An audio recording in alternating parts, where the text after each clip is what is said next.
Reminders of our heavenly home, April 21st. Thou, even thou, art Lord alone.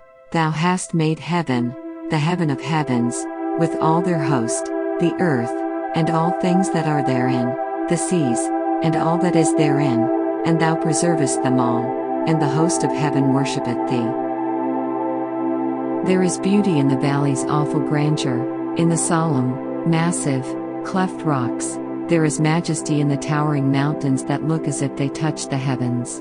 There are the lofty trees with their delicately formed leaves, the spires of grass, the opening bud and blossoming flower, the forest trees, and every living thing. They all point the mind to the great and living God.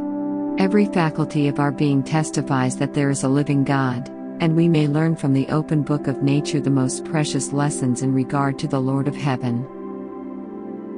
In this study the mind expands, is elevated and uplifted, and becomes hungry to know more of God and His majesty.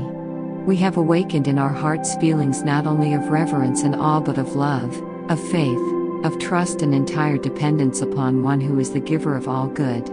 And as I look at His marvelous works and see the evidences of His power, I instinctively inquire, what is man that thou art mindful of him?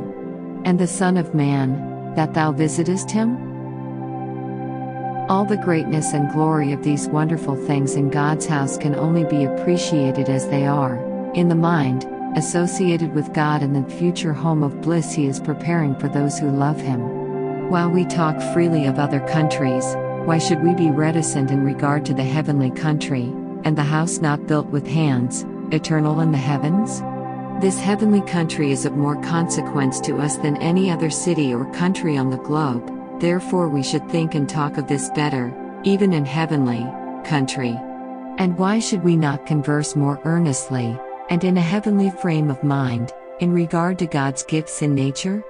He has made all these things, and designs that we shall see God in His created works.